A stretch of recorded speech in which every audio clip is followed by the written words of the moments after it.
बहुत पुरानी बात है।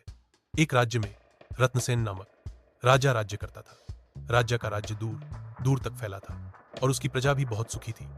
राजा की एक पुत्री थी।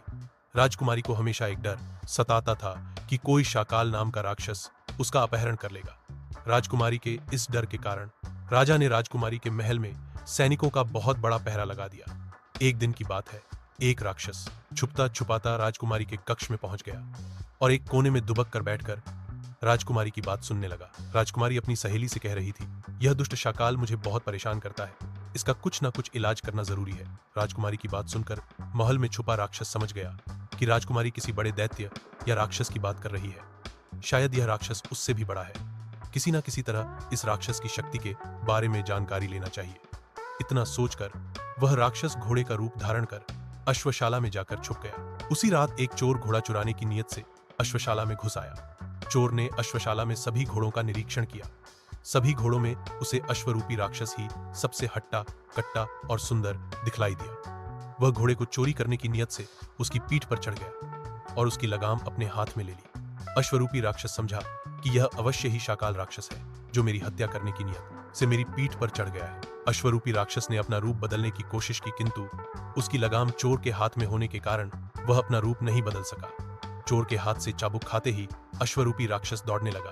कुछ दूर जाने पर चोर ने राक्षस की लगाम खींचकर उसे रोकना चाहा, किंतु वह नहीं रुका और दौड़ता ही गया।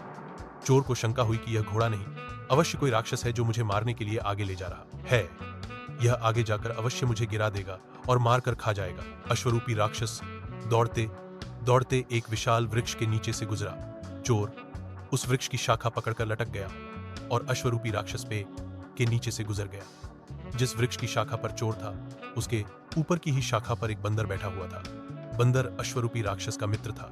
अपने मित्र को इस तरह भागता देख बंदर ने उसे आवाज लगाई, मित्र, यह कोई राक्षस नहीं अपितु एक साधारण सा चोर है, तुम चाहो तो इसे कुछ क्षण में मार कर खा सकते हो। बंदर की इस तरह की बातों से चोर को बहुत गुस्सा आ रहा था। जब बंदर इस तरह की बातें कर रहा था तो उसकी पूंछ नीचे लटक रही थी जो चोर के मुंह तक आ रही थी। चोर ने गुस्से में बंदर की पूंछ को अपने मुंह में दबाकर उसे चबाना शुरू कर दिया।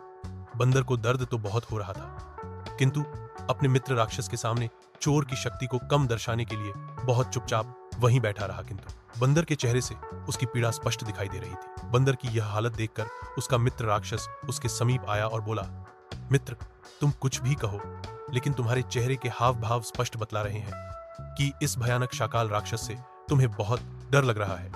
इतना कहकर अश्वरूपी राक्षस वहां से भाग गया।